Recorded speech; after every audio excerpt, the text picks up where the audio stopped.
మీ ఎలాంటి వ్యాపార ప్రకటనలకైనా వెంటనే మా ఛానల్ సంప్రదించండి. అందరికీ నమస్కారం. నేను శిరీష. ఈరోజు మనతో పాటు ఉన్నారు ప్రముఖ ఆధ్యాత్మికవేత్త, జ్యోతిష్య వాస్తు పండితులు, శ్రీ లలితాదేవి ఉపాసకులు, బ్రహ్మశ్రీ నానాజీ పట్నాయక్ గారు. గురుగారితో మాట్లాడదాం.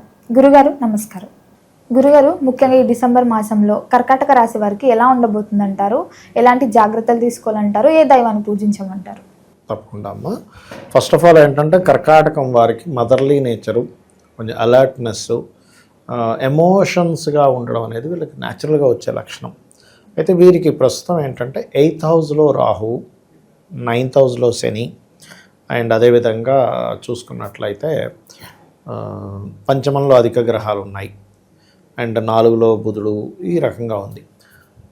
ఈ యొక్క గ్రహస్థితి వీళ్ళకి అసలు ఈ డిసెంబర్ మాసంలో ఎటువంటి ఫలితాలు ఇవ్వనుంది, ఏ విషయాల పట్ల జాగ్రత్త వహించాలి అనేటువంటి అంశాలు చెప్తుంది నేనైనప్పటికీ కూడా చెప్పిస్తుంది సాక్షాత్ లలిత అమ్మవారిగా భావిస్తూ.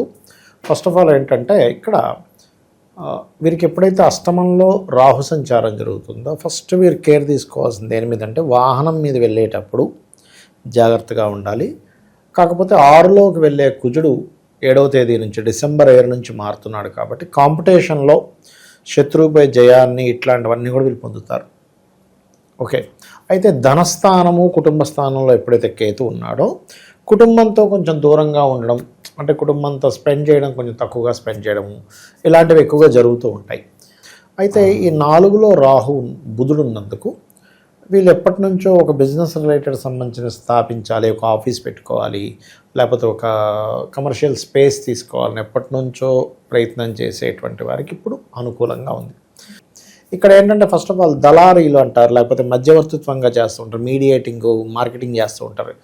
వీళ్ళకి ఫస్ట్ వీక్ కొత్త ఆర్డర్స్ రావడానికి చాలా చాలా బాగుంది. సంతానం కోసం చేసే ప్రయత్నం చాలా బాగుంటుంది.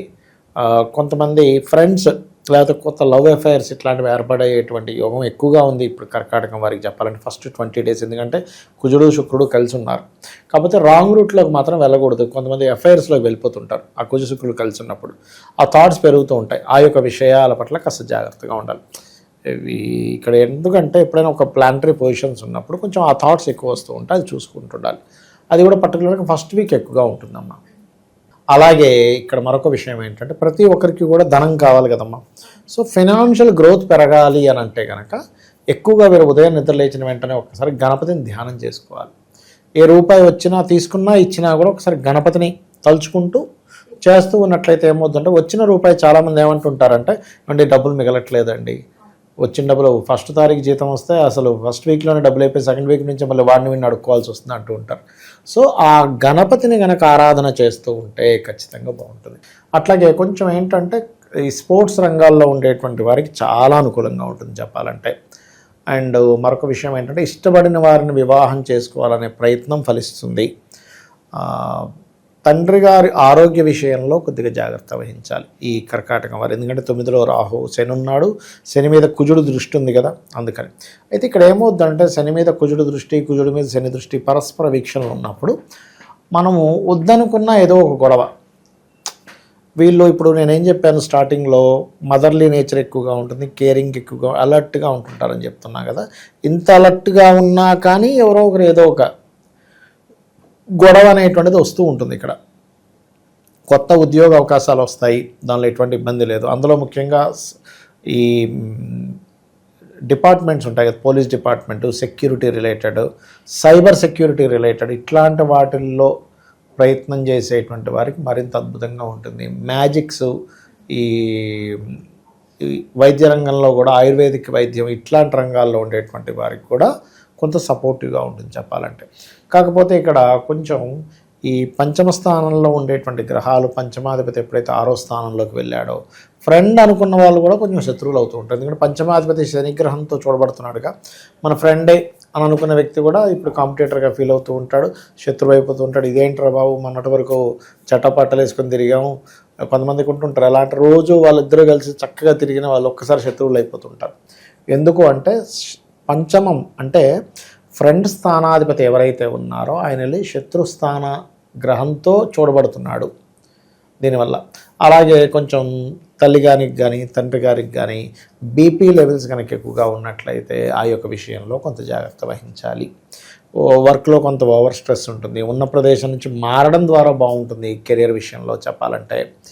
అండ్ అట్లాగే కొద్దిగా ఈ కర్కాటకం వారు గురువు 12లోకి వెళ్తున్నందుకు, సహజంగా గురువు 12లో ఉంటే ఒరిజినల్గా చెప్పాలంటే ఇన్వెస్ట్మెంట్స్కి మంచిదే. కానీ ఇప్పుడు గురు రాశుల్లో ఉన్న శని కుజుల వల్ల ఈ డిసెంబర్ మాసంలో అలాగే జనవరి ఫస్ట్ వీక్ సెకండ్ వీక్ వరకు కూడా కొంతవరకు ఇన్వెస్ట్మెంట్స్ చేసేటప్పుడు ఏమైనా తొందరపడి ఇన్వెస్ట్మెంట్ చేస్తున్నామా, ఆ ఇన్వెస్ట్మెంట్ వల్ల రేపు పొద్దున మనం స్ట్రెస్ గురవుతామా. ఒక్కోసారి చూడండి కొంత ఓవర్ ఇన్వెస్ట్మెంట్ చేసేస్తారు, ఉన్న డబ్బులన్నీ తీసుకెళ్ళి అందులో పెట్టేస్తారు, అదేమో ముందుకు కదలదు వెనక్కి రాదు, రొటేషన్ ఏమో ఆగిపోతుంటుంది. అలాంటి తప్పిదాలు చేసేటువంటి ఛాన్సెస్ ఎక్కువగా ఉన్నాయి. బికాజ్ ఆఫ్ 12లోకి వెళ్తున్న గురువు, 2వ స్థానంలో కేతు, అంటే ఓవర్ ఇన్వెస్ట్మెంట్ చేయడం వల్ల స్ట్రక్ అవుతాం. అందుకని ఎక్కువ ఓవర్ ఇన్వెస్ట్మెంట్ చేయకుండా కాస్త చేతిలో మనీ ఆడేలా పెట్టుకొని ఉన్నంత వరకు ఇన్వెస్ట్మెంట్ చేసుకొని ఏమైపోతుంది అంటే చాలామంది చేసే మిస్టేక్స్, ఎక్కువ ఇన్వెస్ట్మెంట్ ఉన్నవి లేనివన్నీ తీసి ఆడబెట్టేస్తారు, మనీ ఆడక అప్పు చేస్తారు. మళ్ళీ ఆ అప్పుకి వడ్డీలు, మళ్ళీ ఆ అప్పుకి ఇంకొక అప్పు. అరే అది అనవసరంగా కొన్నాను, అది కొనకపోయింటే నాకు ఇన్ని అప్పులు ఉండేవి కాదు కదా, అది ₹1 కోటి పెట్టుకుంటే ఇక్కడ 2 కోట్లు అప్పులు అవుతాయి, కొనకపోయి ఉంటే చక్కగా ఉండేది కదా అనిపిస్తుంది. కాబట్టి ఇలాంటి గ్రహస్థితి ఉన్నప్పుడు ఈ తప్పిదాలు అస్సలు చేయకూడదు. వీళ్ళు ఎక్కువగా సుబ్రహ్మణ్యేశ్వర స్వామి ఆరాధన చేసుకుంటే మంచిది వీరికి. గురుగారు, ఇంతవరకు మనము గోచార జాతకాల గురించి చెప్తున్నారు. సో వ్యక్తిగతంగా మన జాతకాలని ఎలా తెలియజేస్తారు గురుగారు? ఏం లేదమ్మా, ఫస్ట్ ఆఫ్ ఆల్ గోచార ఫలితం ఈజ్ ఇప్పుడు మార్కెట్ ఎట్లా ఉంది, బయట వాతావరణం ఎలా ఉంది అలాంటిది. పర్సనల్ చార్ట్ ఈజ్ మనము కంప్లీట్గా ఈ జీవుడు. ఇప్పుడు ఎగ్జాంపుల్ ఇక్కడ నుంచి నేను ఒక అమీర్పేట వెళ్ళాలి, ఆటోలో వెళ్ళొచ్చు, కారులో వెళ్ళొచ్చు, మెట్రోలో వెళ్ళొచ్చు, ట్రైన్లో వెళ్ళొచ్చు, ఉదాహరణ చెప్తున్నా. రకరకాల మార్గాల ద్వారా వెళ్తా, బైక్ మీద వెళ్తా. అసలు నేననేవాడిని శక్తి లేదు, నాకు జ్వరం వచ్చింది, ఎలా వెళ్తా, మన నీరసంగా ఉంది, నేను వెళ్ళలేనంట. అంటే ఇన్ని ఉన్నాయి. కానీ అదే గోచారంలో ఇప్పుడు క్యాబులు బంద్ అయ్యాయి, ఆటో ఆప్షన్ ఉంటుంది, ఆటోలు కూడా తిరగట్లేదు, ఫ్రెండ్ బైక్ వేసుకొని వెళ్ళొచ్చు, నా బైక్ ఉంటే వెళ్ళొచ్చు, అవునా. అంటే ఏదో ఇంకొక ఆప్షన్లో మనం వెళ్తాం, గోచారం సరిగ్గా ఉండాలి. కానీ మనమే సరిగ్గా లేకపోతే అసలు ప్రయాణమే జరగదు.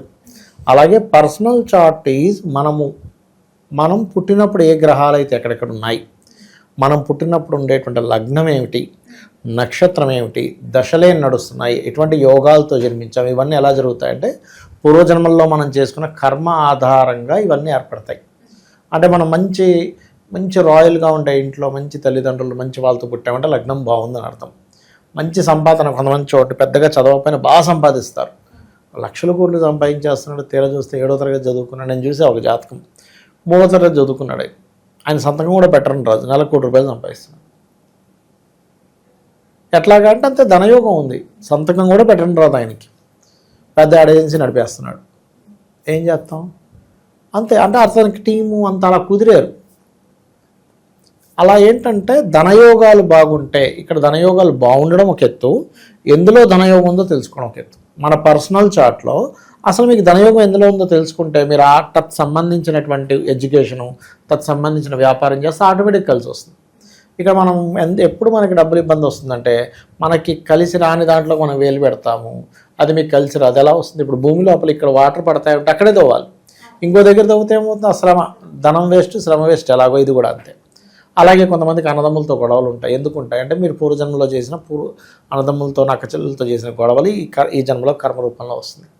అలాగే ఏం చదువుకోవాలి, అసలు ఏ దిశలో మీరు ఇల్లు కట్టుకుంటే మంచిది.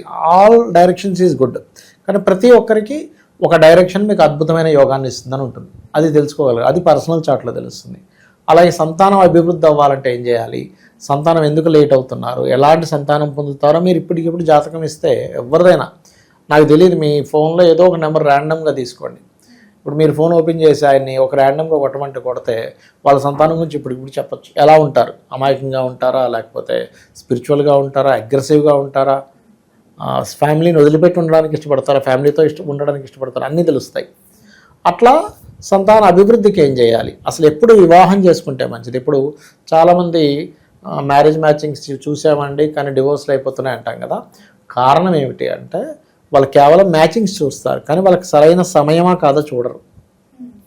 This is right time or not. ఇప్పుడు IAS exams, IPS, civils exams start అయింది, నేను వెళ్ళిపోయి రాస్తానంటే ఎట్లా, నేను ఫస్ట్ ప్రిపేర్ అవ్వాలిగా. నేను ప్రిపేర్ అవ్వకుండా వెళ్ళిపోయి రాసేసి నేను ఫెయిల్ అయ్యాను, ఇదంతా చీటింగు, అసలు వాడు ఏం దిద్దుతున్నాడు ఏంటో అంటే నేను ఫస్ట్ ప్రిపేర్ అయ్యి వెళ్ళాలా. అట్లాగే వీళ్ళకి వివాహ యోగం నడుస్తున్న సమయంలో వెళ్ళరు, చేసుకోరు.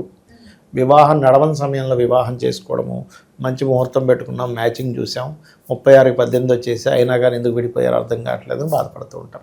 అదేవిధంగా బిజినెస్ కానివ్వండి, జాబ్ కానివ్వండి, ఇన్వెస్ట్మెంట్స్ కానివ్వండి, విదేశాలకు వెళ్ళే యోగం కానివ్వండి, లైఫ్లో వచ్చేటువంటి అప్ అండ్ డౌన్స్ కానివ్వండి, ఇవన్నీ మన పర్సనల్ చార్ట్లో తెలుస్తాయి. సరే నాకు జాతకం లేదేమీ లేదు, నేను సింపుల్గా ఒకటే చెప్తా, మీరు నిత్యము ఉదయం సాయంత్రం అమ్మవారి ఆరాధన చేయండి, లలితా సహస్రనామాలు చదువుకొని అమ్మవారి మీద పూర్తి నమ్మకం పెట్టుకొని, అమ్మ నా పని నేను ధర్మంగా చేసుకుంటూ వెళ్ళిపోతాను, నీదే బాధ్యత అనుకుంటే వెళ్ళిపోండి, ఆవిడ అన్నీ చూసుకుంటుంది, నీకేమీ తెలియదు అనుకుంటే. తెలుసు కొద్ది గొప్ప శాస్త్రపరంగా ఏం తెలుసుకుందని ముందుకెళ్తున్నాం, ఈ హెల్ప్ తీసుకోవచ్చు. అట్లా గురుగారు ఓవరాల్గా తెలియని విషయాలు ఎన్నో తెలియజేసినందుకు ధన్యవాదాలు. శ్రీమాత్రే నమః.